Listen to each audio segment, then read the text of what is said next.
Naam, hali gani ndugu mpenzi mfuatiliaji na mtazamaji wa channel hii pendwa ya Sauti ya Kitabu.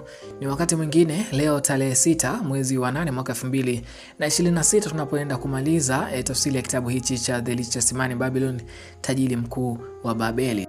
Na leo hii tutaenda kujifunza mafunzo mbalimbali ambayo tumejifunza kutoka katika kitabu hichi toka chapter ya kwanza mpaka chapter ya mwisho. Mimi naitwa Frank, nikukaribisha sana. Usisahau kusubscribe, lakini vile vile kulike, kushare na kutumia wale wote ambao unahisi wa elimu hii inawafaa na watapata kitu endapo watasikiliza. Karibu sana. Babeli haikuwa nchi iliyobarikiwa kwa vitu vingi sana. Kwa mfano, haikuwa na migodi ya dhahabu, haikuwa na misitu mikubwa ya mbao wala mawe ya thamani ya kujengea. Ilisimama katikati ya jangwa kavu, kando kando ya mto, katika ardhi iliyokuwa haina chochote zaidi ya udongo na jua kali. Hata hivyo, pamoja na upungufu huo wote wa mali, bado Babeli ilisimama kama mji tajiri kuliko yote duniani. Hapo ndipo siri kubwa ya kitabu hiki ilipoanza kufunuliwa. Utajiri wa Babeli haukutokana na ardhi yake, ulitokana na fikra, maarifa na nidhamu ya watu wake. Fikiria jambo hili kwa makini. Kama ungechukua utajiri wote wa Babeli ukaugawa kwa usawa kwa kila mwananchi, baada ya miaka michache utajiri huo ungerudi tena mikononi mwa wale waliokuwa nao hapo awali. Sababu si bahati wala si upendeleo. Sababu ni kwamba wao walizifahamu na kuziishi sheria za fedha. Ningependa ufahamu kitu kimoja. Fedha hutii sheria.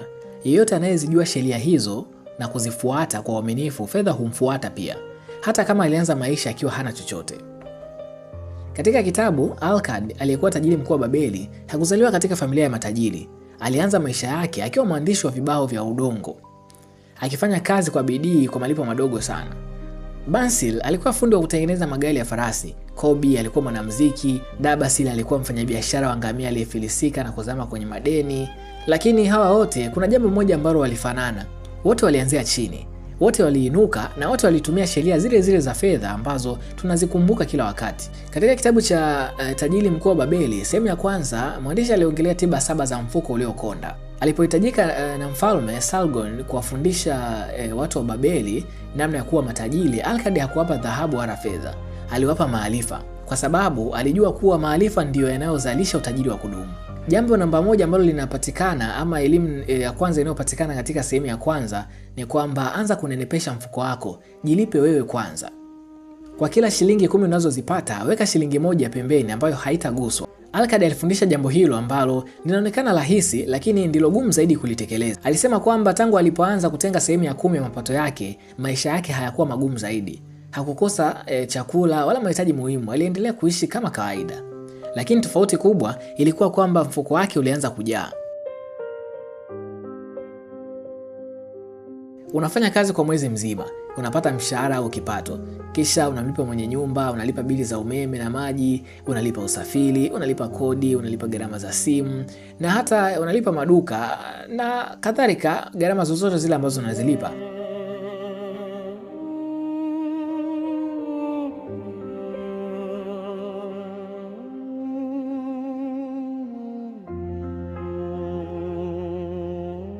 Lakini mwisho wa mwezi wewe mwenyewe unabaki hauna chochote kile. Kwa maneno mengine, umefanya kazi kwa ajili ya kila mtu isipokuwa wewe mwenyewe. Alkad alisema, badili mpangilio huo. Wewe uwe wa kwanza kulipwa. Kabla fedha hazijaanza kugawanywa kwa wengine, toa 10% yako na uiweke pembeni. Fedha hiyo sio ya matumizi, ni ya kujenga maisha yako ya baadaye. Lakini jambo namba 2 ni dhibiti matumizi yako. Watu wengi walimwambia Alkad, tunapata kipato kidogo sana, hatuwezi kuweka akiba. Lakini Alkad aliuliza swali ambalo lilitikisa fikira zao. Kwa nini watu wanaopata vipato tofauti wote hukosa akiba kwa kiwango kinachofanana? Jibu lilikuwa rahisi.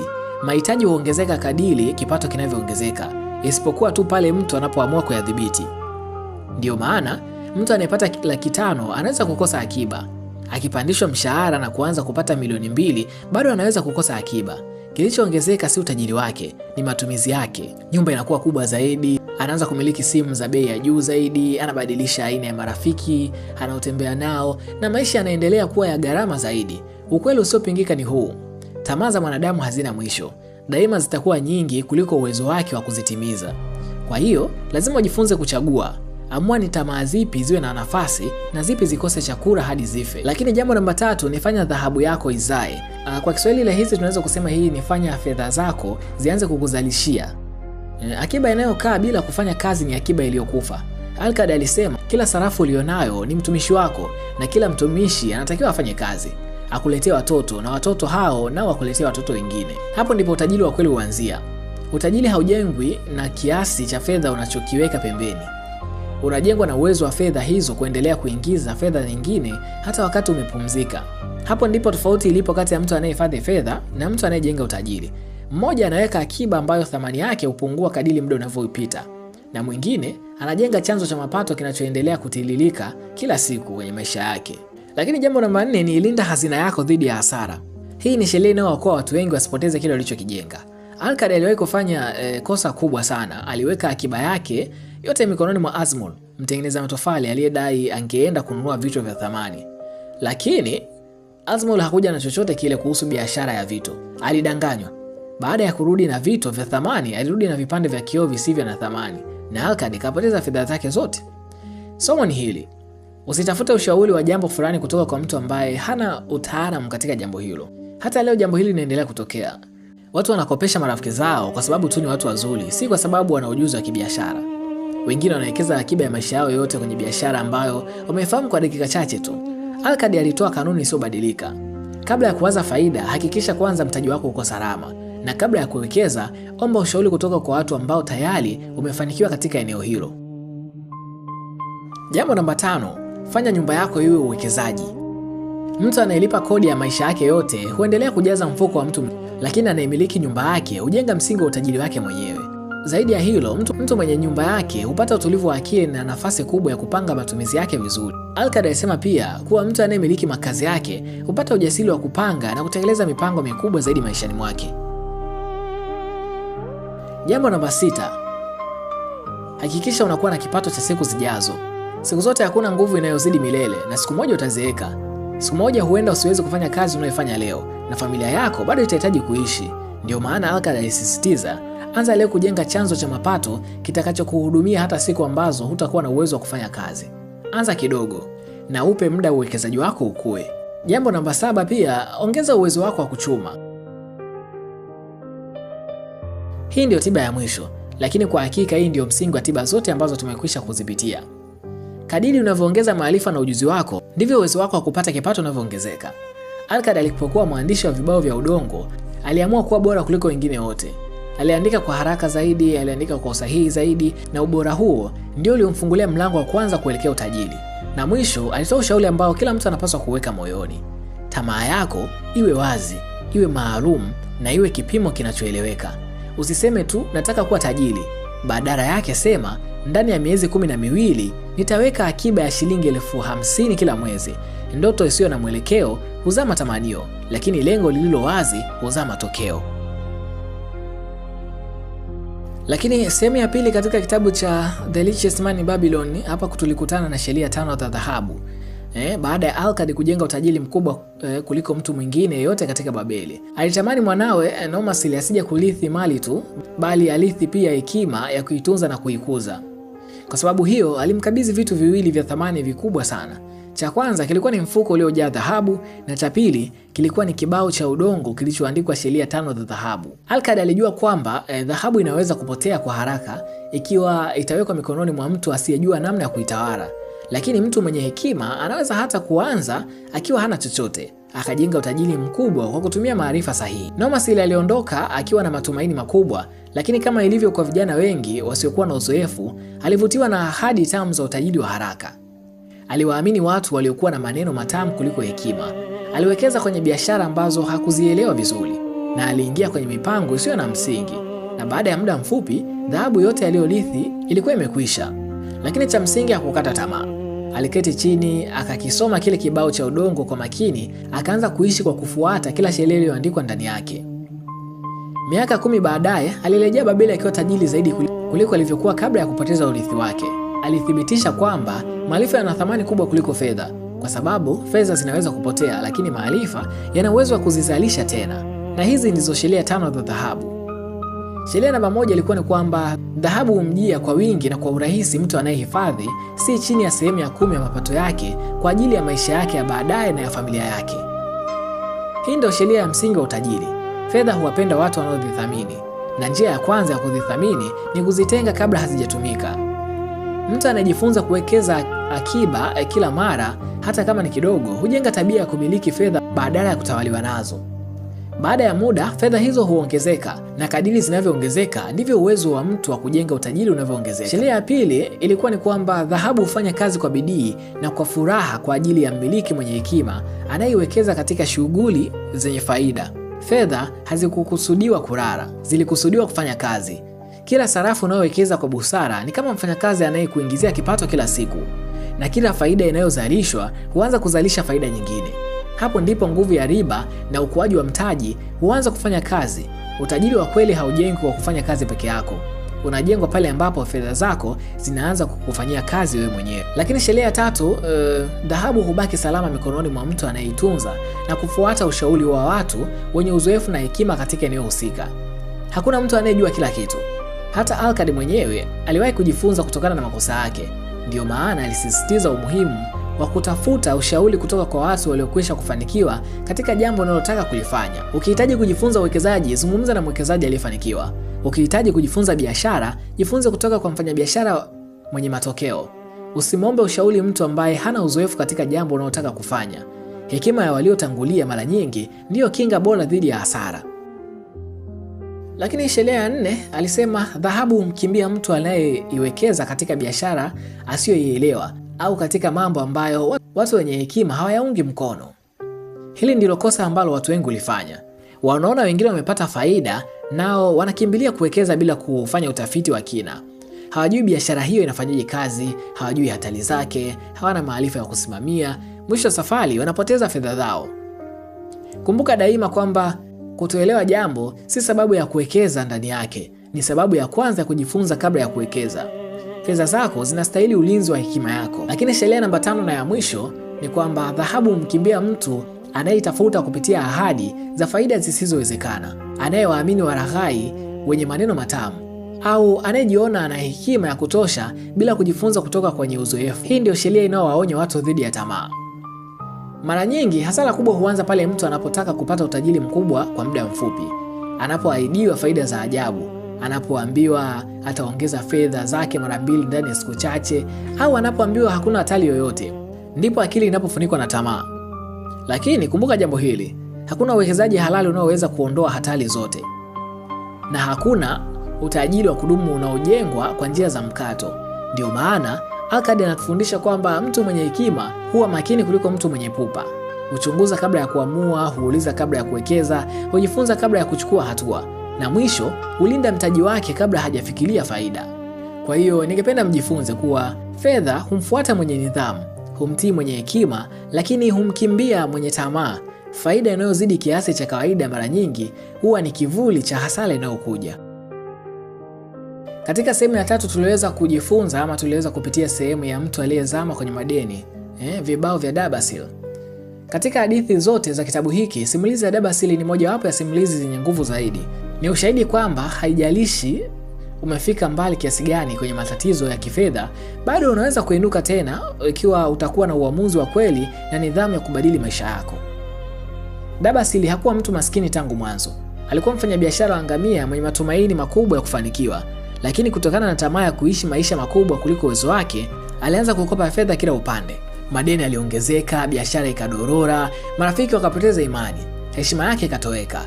Hatimaye akakimbia mji kwa aibu, akawa mwizi wa jangwani, na baadaye akakamatwa na kuuzwa utumwani. Kwa watu wengi huo ungekuwa mwisho wa maisha, lakini kwa Dabasil ulikuwa ni mwanzo wa maisha mapya. Siku moja alijitazama kwa makini na kujiuliza swali ambalo lilibadilisha hatima yake. Je, mimi ni mtumwa kwa sababu nimefunga minyororo, au kwa sababu nimekubali hali hii ya moyoni mwangu? Ndipo alipoamua kwamba hata kama mwili wake ulikuwa utumwani, roho yake ingebaki huru. Aliamua kurudi Babeli, si kwa ajili ya kutafuta huruma, bali kwa ajili ya kujenga heshima yake. Alijua njia pekee ya kufanya hivyo ilikuwa ni kulipa kila deni alilokuwa nalo. Lakini hakurudi akiwa na maneno matupu, alirudi akiwa na mpango, na huo ndio mpango uliobadili maisha yake. Mpango wa Dabasil ulikuwa ni nini? Dabasil aliamua kugawa kila kipato alichopata katika sehemu 3. 70% ya mapato yake alitenga kwa ajili ya mahitaji yake na ya familia yake. Aliamua kuishi chini ya kiwango hicho bila kujali tamaa zilivyokuwa nyingi. 20% alitumia kulipa madeni yake. Hakumlipa mdai mmoja na kuacha wengine. Aligawia wote kwa haki. kulingana na kiasi walichokuwa wakimdai.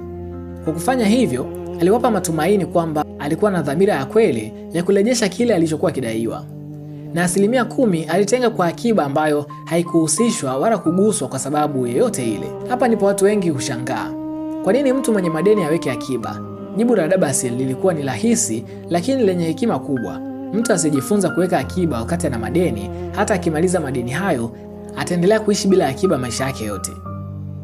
Tatizo halikuwa madeni pekee, tatizo lilikuwa ni tabia. Na tabia mpya ilipaswa kujengwa kabla hata ya madeni kuisha.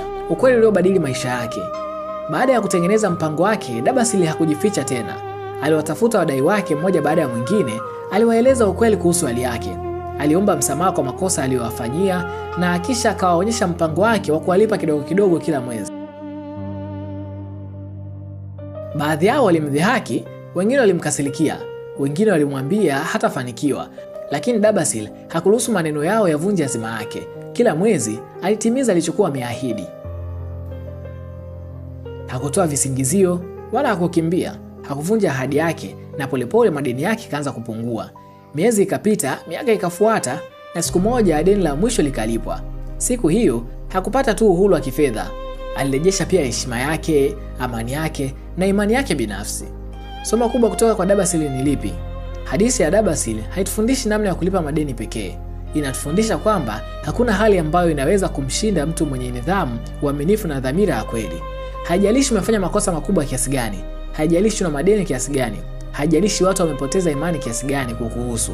Maadamu unaamua kubadilika, unaweka mpango unaotekeleza na unadumu katika mpango huo bila kukata tamaa, unaweza kurejesha kila kitu ulichopoteza. Ndio maana maneno yake yanaendelea kuishi kwa maelfu ya miaka.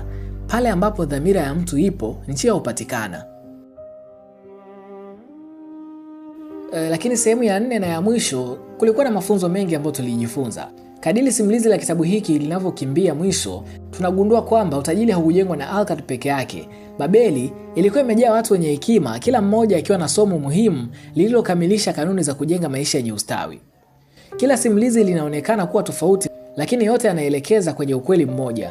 Utajiri wa kweli haujengwi kwa bahati, hujengwa kwa maamuzi sahihi yanayorudiwa kila siku. Tunaona kwa mfano hadithi ya Rodan na Mathon, hekima ya kukopesha. Rodan alipata zawadi kubwa ya dhahabu kutoka kwa mfalme kama tuzo ya ubunifu wake. Muda mfupi baadaye, dada yake alimwomba mkopeshe mume wake sehemu ya dhahabu hiyo ili aanzishe biashara. Rodan alibaki katika njia panda. Alitamani kusaidia familia yake, lakini pia aliogopa kupoteza mali aliyokuwa amepewa. Akiwa na mashaka, alimwendea Mathon, mkopeshaji mashuhuri wa Babeli, ili amshauri. Mathon hakutoa jibu la haraka, badala yake alianza kwa kuuliza maswali muhimu. Je, mtu huyu ana uzoefu wa biashara? Je, ana mpango unaoeleweka? Je, ana uwezo wa kurejesha fedha atakazokopa? Au anategemea ndoto na matumaini pekee? Baada ya kutafakari, Mathon alisema maneno ambayo yameendelea kuwa na uzito kwa vizazi vingi. Unapotoa dhahabu yako bila hekima, mara nyingi hujinunulia huzuni na kuharibu hata uhusiano uliokuwa nao. Huruma ni jambo jema, lakini huruma isiyoongozwa na hekima inaweza kugeuka kuwa chanzo cha maumivu. Kama utamkopesha mtu, hakikisha anakopa kwa sababu ana mpango unaoeleweka, si kwa sababu ana maneno mazuri ya kushawishi. Fedha zinapaswa kuongozwa na busara na si hisia. Lakini ndugu mpenzi mtazamaji, haya tunayojifunza kutoka katika vitabu hivi, hatujifunzi ama kusikiliza stori, hadithi. Hapana, tunajifunza vitu ambavyo tunapaswa kuvitekeleza katika maisha yetu ya uhalisia. Sasa ni zamu yako ya kutekeleza yote tuliyojifunza kutoka katika kitabu hichi cha The Richest Man in Babylon, tajiri mkuu wa Babeli. Baada ya kusikia mafundisho yote haya, swali si kama yanafanya kazi. Yamefanya kazi kwa maelfu ya miaka mingi sana. Swali ni moja tu. Je, wewe utaanza lini? Maarifa bila vitendo hayabadilishi maisha. Hekima huanza kuonekana pale inapogeuzwa kuwa tabia ya kila siku. Kwa hiyo, usiondoke kwenye kitabu hiki ikiwa umehamasika tu, ondoka ukiwa umeamua kufanya maamuzi magumu kwenye maisha yako. Nataka nikupe ushauri kidogo na hatua za kuanza katika maisha yako. Nataka nikupe hatua 5 za kuanza baada ya kusoma kitabu hichi. Hatua ya kwanza, kuanzia leo, kabla hujatumia fedha yoyote unayoingiza, jitangulizie wewe kwanza mwenyewe. Tenga angalau 10% ya kila kipato unachopata. Ikiwa 10% inaonekana kubwa kwako leo, anza na kiwango kidogo. Lakini usikubali siku ipite bila kuanza. Tabia ndio muhimu kuliko kiasi. Lakini hatua ya pili, andika madeni yako yote ulionayo. Usiyaogope wala usiyakimbie. Kisha tengeneza mpango wa kuyalipa hatua kwa hatua. Kama alivyofanya Dabas, kila deni lina mwisho ikiwa kuna mpango na nidhamu. Lakini hatua ya 3, chagua ujuzi mmoja utakaoongeza thamani yako sokoni. Jifunze, jizoeze na ujiboreshe pia, kwa sababu kipato huongezeka pale uwezo wa mtu unapoongezeka. Uwekezaji bora zaidi ni ule unaofanya ndani yako mwenyewe. Lakini hatua namba 4, kabla ya kuwekeza fedha zako popote, jiulize maswali mawili. Je, ninaielewa vizuri biashara hii? Je, nimeomba ushauri kwa mtu aliyefanikiwa katika eneo hili? Kama jibu ni hapana, simama kwanza. Jifunze kabla hujatoa fedha zako. Lakini hatua ya 5 na ya mwisho, andika lengo lako kwa uwazi. Lisiwe ndoto isiyoeleweka, liwe na namba, liwe na muda na ulione kila siku. Kwa sababu lengo lililoandikwa huwa ukumbusho wa kila siku wa mtu anayetaka kuwa. Mimi naitwa Frank, nipende kukupa hongera sana za dhati wewe ambaye umefuatilia toka tulipoanza part 1, na hilo tunapokamilisha tafsiri ya kitabu hichi cha The Richest Man in Babylon part 6. Hii ni hitimisho la kitabu hiki, lakini mwisho wa tafsiri ya kitabu kimoja ndio mwanzo wa tafsiri ya kitabu kijacho. Nipende kukushukuru sana wewe ambaye umeshajiunga kwa kubonyeza alama subscribe, lakini vile vile ambaye huwa una comment kutoa maoni yako. Kiufupi ni kwamba inanitia moyo wa kuendelea kufanya hii kazi, lakini vile vile wewe ambaye unajaribu kushare kwa ndugu jamaa na marafiki pia nikupongeze kwa hilo. Lakini nikukumbushe, kama wewe ni mfanyabiashara na unahitaji website ama systems za kusimamia biashara yako, unajua dunia sasa hivi inaendeshwa kidigitali, ndio, na teknolojia imekuwa ni kubwa sana. Kwa hiyo hata uendeshaji wa kibiashara umekuwa ukitegemea teknolojia kwa kasi sana. Kwa hiyo ikiwa una biashara yako, una kampuni yako, lakini unahitaji website na systems za usimamizi wa biashara yako, basi usisite kuwasiliana nami kupitia nambari za simu za 0698 34 16 53. Naam, kitabu kitakachofuata katika tafsiri ya vitabu ni Think and Grow Rich, kilichoandikwa na Napoleon Hill. Kwa hiyo kuwa tayari katika kupata mafunzo mengi zaidi ambayo yatakufanya ufikiri na ukue kitajiri zaidi. Na kutakia wakati mwema, tukutane tena katika nyakati zingine.